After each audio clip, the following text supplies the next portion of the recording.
HOA Karen demolished my retaining wall. A landslide crushed their driveways. Part 1, I never thought a retaining wall could cost someone their soul. But then again, I never thought a woman like Janice Kellington could exist smiling while she destroyed something she didn't understand. My name's Anthony Rivera. I'm a veteran civil engineer. And until last spring, a man who believed that paperwork and logic could protect you from crazy, I was wrong. It started innocently, almost laughably, if I look back hard enough. My wife Lena and I moved into the Maple Hollow community in Northern California, drawn in by the view. The neighborhood was built on a gentle slope, nestled between groves of eucalyptus and pine. Our property sat on the upper ridge, beautiful but a bit risky if you didn't take slope stability seriously. That's why I invested nearly $30,000 into a reinforced concrete retaining wall when we bought the home. I even signed off on the engineering design myself. Everything was fine until Janice knocked on our door. She wore a blazer that matched the color of printer paper and an enamel Maple Hollow Civic Association badge, which, spoiler alert, was not legally registered. She introduced herself as the HOA lead officer, which should have been my first red flag. "This wall," she said, pointing past me without even asking if she could step onto my porch. "It's unsightly and in violation of Section 4A Landscape Harmony."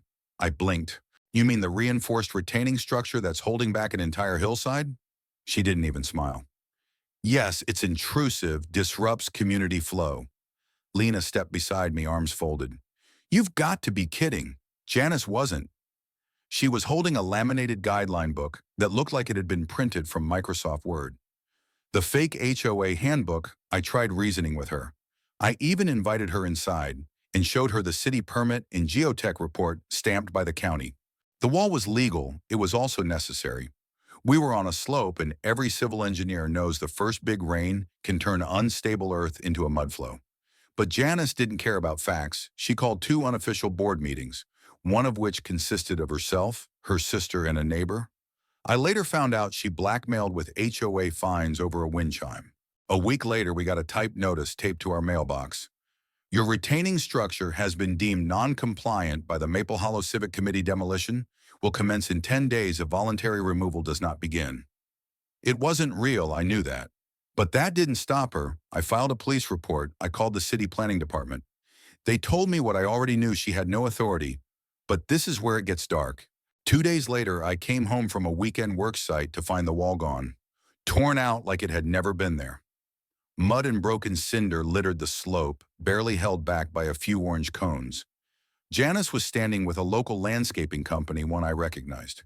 They weren't contractors, they were day laborers paid under the table.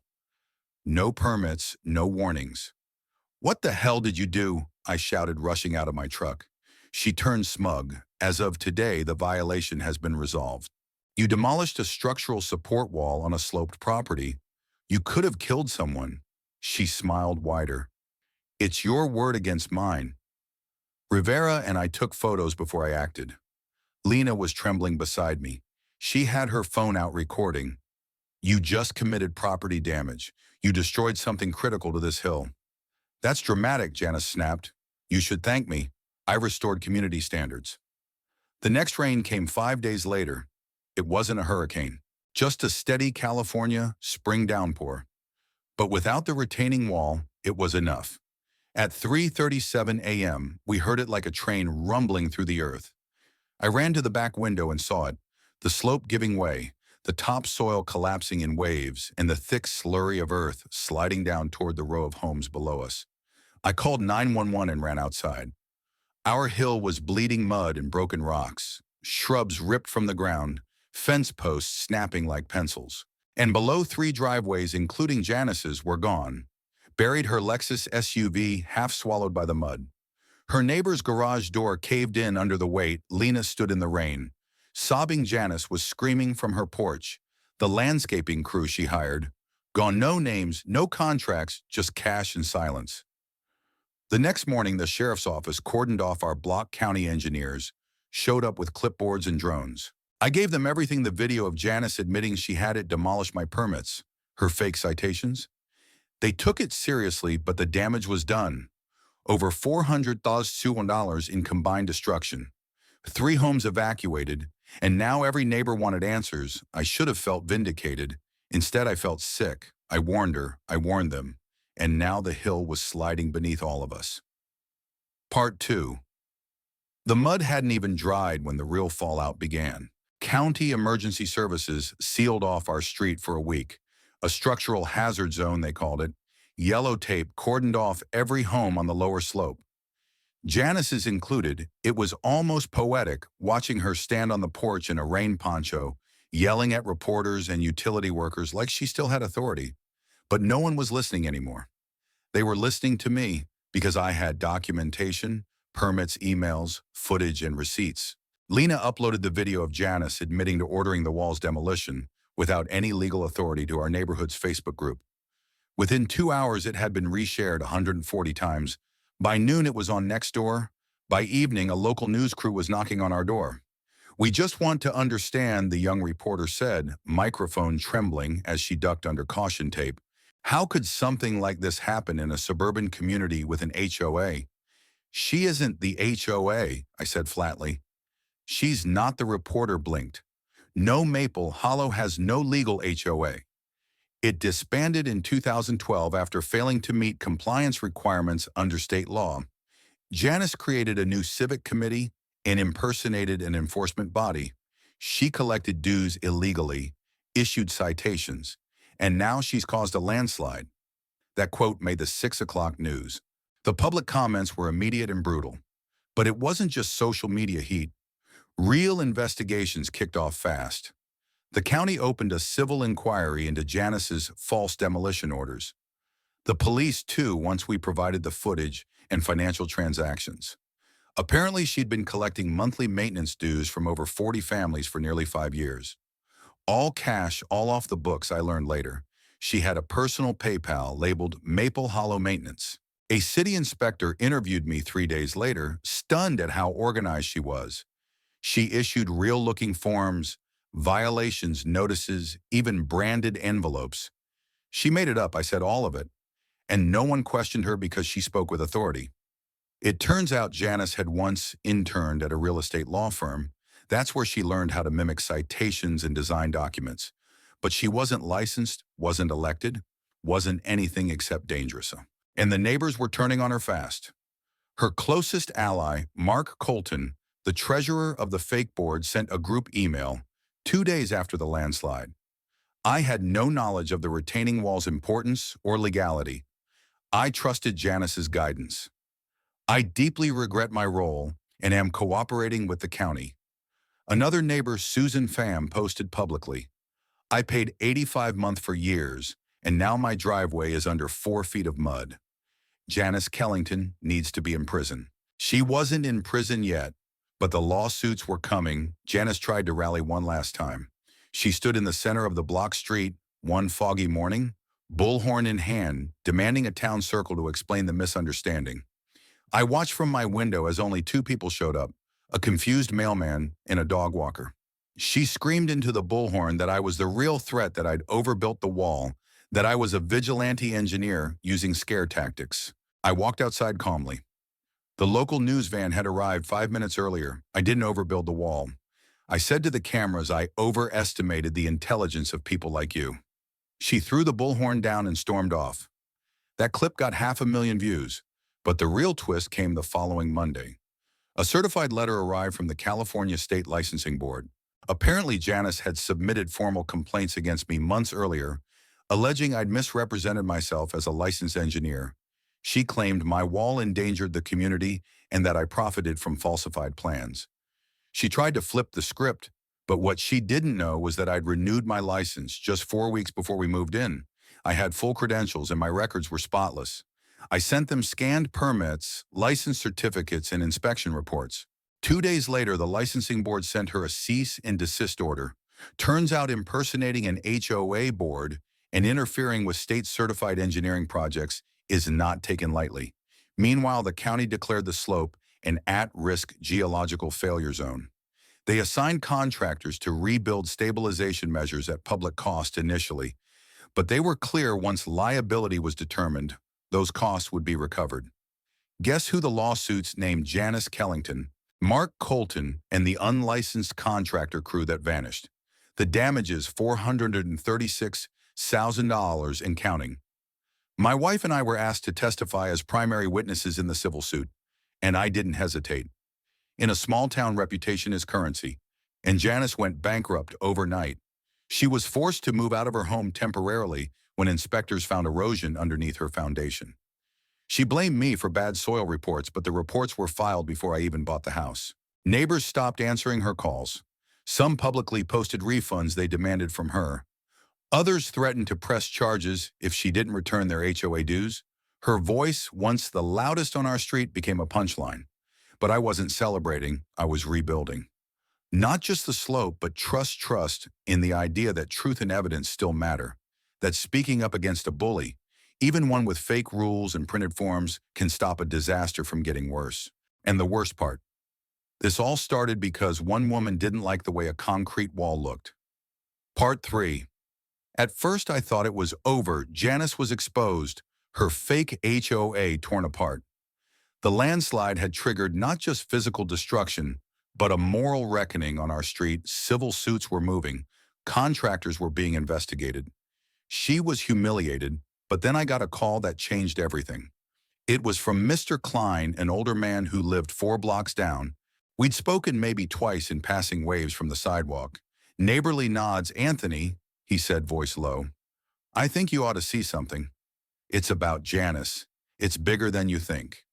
I drove over that afternoon, unsure what to expect.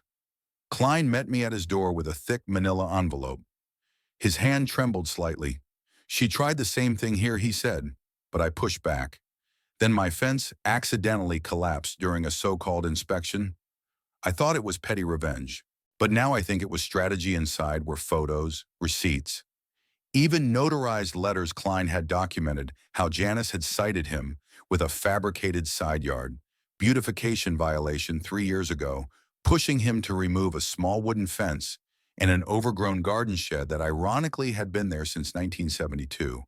She told him they were structurally hazardous and offered to help coordinate the demolition.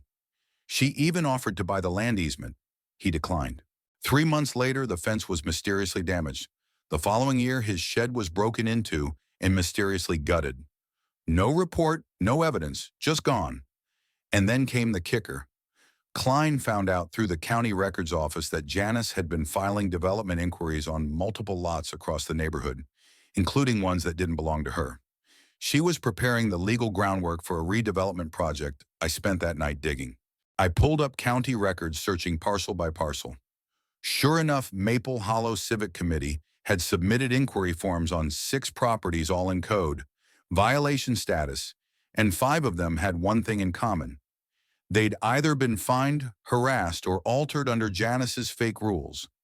She wasn't just enforcing aesthetics, she was manipulating properties into distress so she could exploit them later. I was furious. This wasn't petty HOA Karen behavior anymore. This was predatory land manipulation. And I had the proof. Lena and I met with Susan Pham and 2 other neighbors that weekend. We spread out all the documents over our kitchen table. She was trying to get people to sell. Susan whispered, "I remember she came by once, said if I couldn't afford to fix my patio cracks, she knew someone who might buy the place fast, no inspection." "She did the same to the Lambers," said Drew, another neighbor. "Pushed them out, said their dog violated bark frequency standards." That was last summer. Their house sold under market value 2 weeks later. We looked at each other. Slowly it clicked. She was manufacturing violations, sabotaging property value, and clearing out residents likely to flip the lots to developers, or herself a long game. We brought everything to the county investigator handling the landslide case. His eyes widened as we dropped the envelope on his desk. "I thought this was about one wall," he muttered. "But this might be real estate fraud." He asked us to write sworn statements. He made copies. Then he looked at me. "You still have the footage from your wall." Every second I said, he nodded slowly, "Don't delete anything." A week later, the story went national. California woman impersonates HOA to sabotage. Neighbors accused of targeting properties for profit. The headline ran on morning news shows, viral TikToks, and even a podcast about suburban corruption. Janice tried to go on damage control. She put out a rambling 8-minute Facebook Live in front of her muddy driveway, claiming she was the victim of a neighborhood conspiracy led by a rogue veteran with military connections. It backfired. The comments were brutal. People called her unhinged, narcissistic, dangerous. Someone clipped her live stream next to footage of the landslide and titled it, "Karen tried to flip a neighborhood, the hill flipped back 5 million views."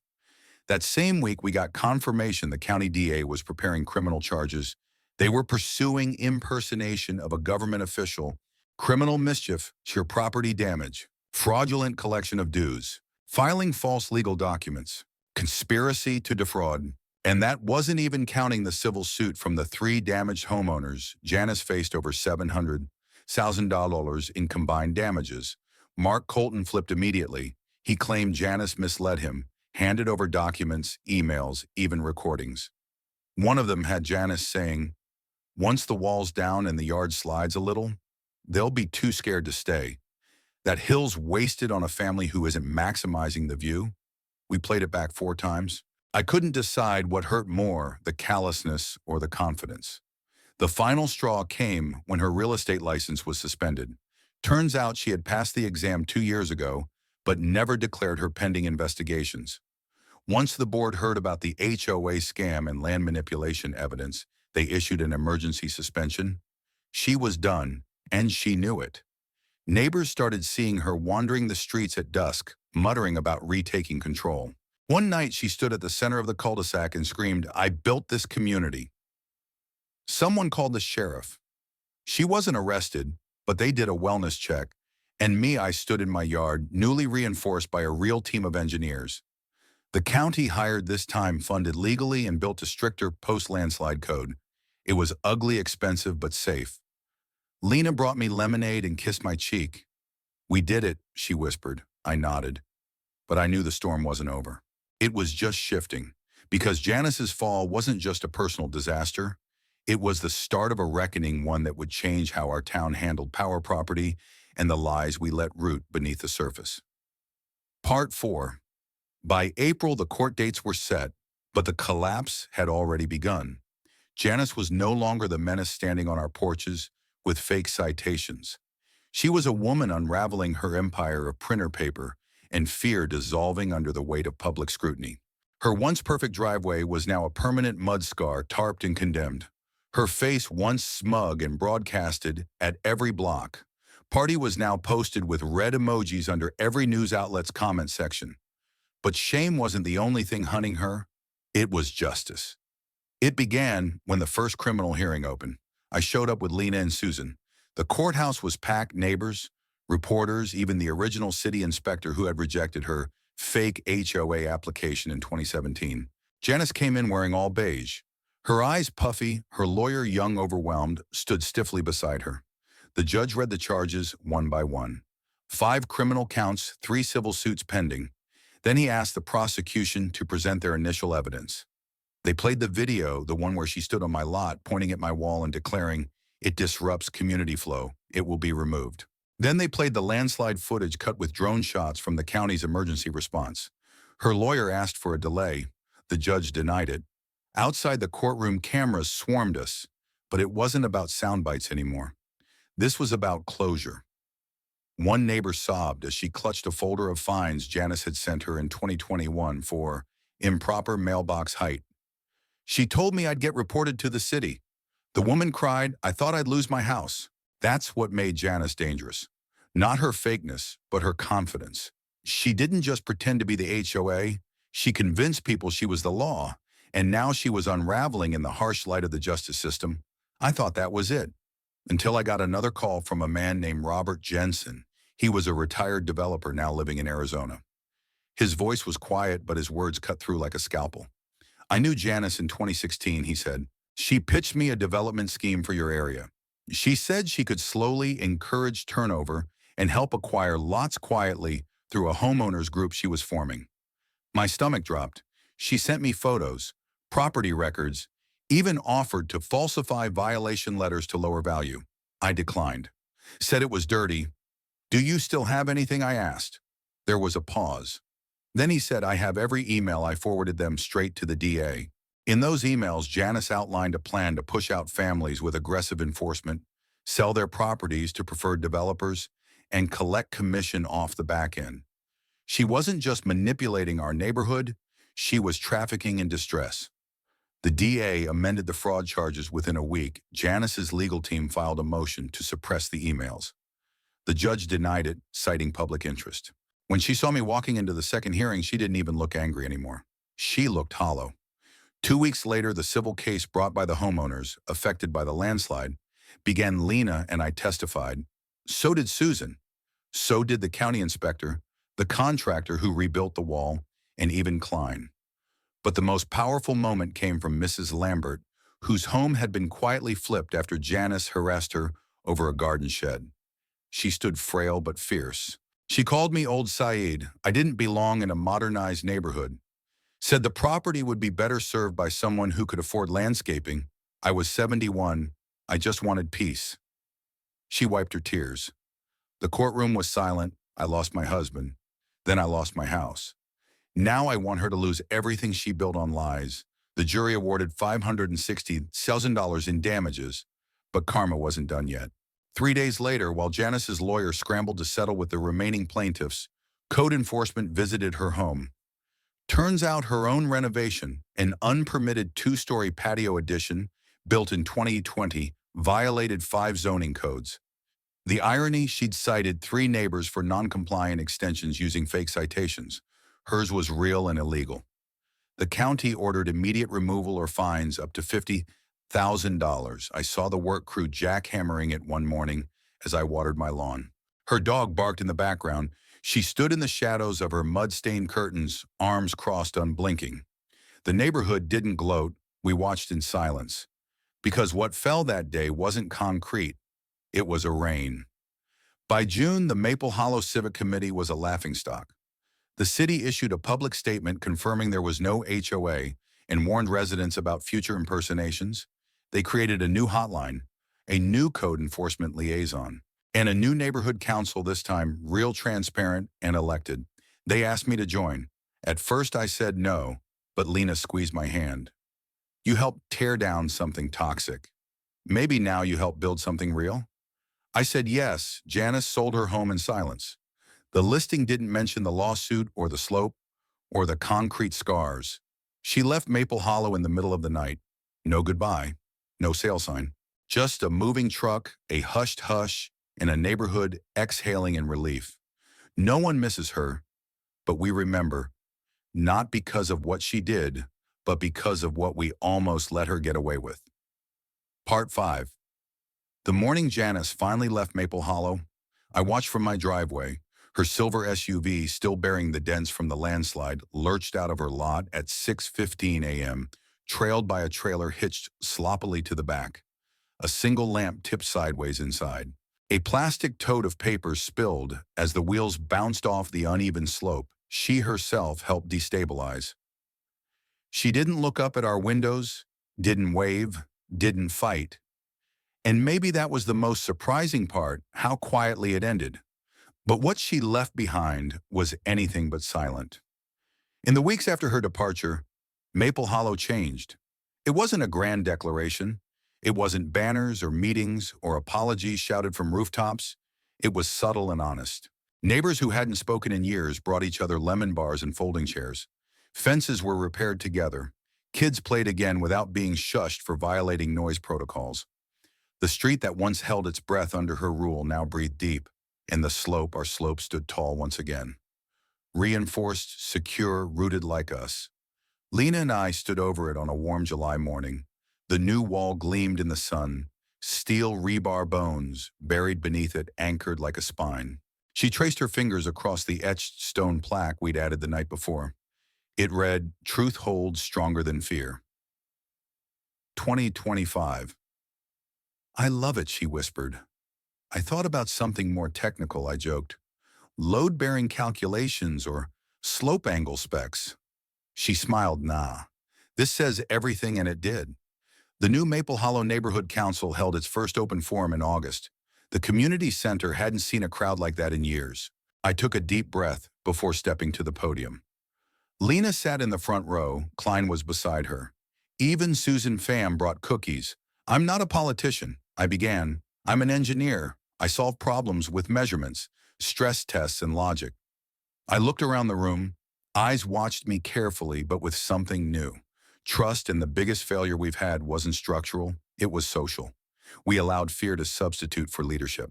We let someone use fake rules to divide us, to push us apart, but now we rebuild together. The applause was soft at first, then it rose. It echoed through the hall like a long-delayed exhale. Over the next few months, we rewrote everything. No more secret fines, no more forged citations. We created a real code of neighborhood standards, voluntary, open for review. We focused on inclusion, on voice, on accountability. And I built something else too. A small slope awareness program partnered with the county to teach residents how to manage erosion, water drainage, and land safety. I volunteered as its lead. We called it Project Grounded. It was simple, educational, free, and it saved a young couple from a major foundation issue 2 blocks over. Janice would have fined them. We helped them. But sometimes the past came back in strange ways. In October, I received a letter. No return address, no signature. Just my name typed in black ink. Inside was a short note: you won. But I was trying to win something too. I just didn't know how to stop once people listened to me. Maybe you'll understand one day. Don't let the hill fall again. I read it 3 times, then I burned it. Because even if it was her, and I suspect it was, I didn't need closure from Janice. The closure came from my neighbors, from our rebuilt slope, from the lives that had grown stronger through confrontation. 1 year later, a local journalist visited Maple Hollow for a follow-up story. He interviewed several of us, walked the repaired slope, filmed the new plaque. "Why did you stay?" he asked me, standing beside the wall. She tried to erase. I looked out at the houses, the rebuilt homes, the kids chalking on sidewalks because the hill didn't beat us, I said, and neither did she. He nodded, then he asked one last question. "If you could say one thing to her right now, what would it be?" I paused. Then I smiled. "Thank you." He blinked. I continued. "Thank you for showing us how fragile a community can be when trust is handed to the wrong hands. And thank you for proving that even the worst disasters, man-made or natural, can lead to something stronger if we stand up. And that's the thing about walls: people think they divide, but sometimes they protect. Sometimes they hold everything together when everything else falls apart. And sometimes when the wrong person tries to tear yours down, the hill answers back, and this time it stood with us." The end.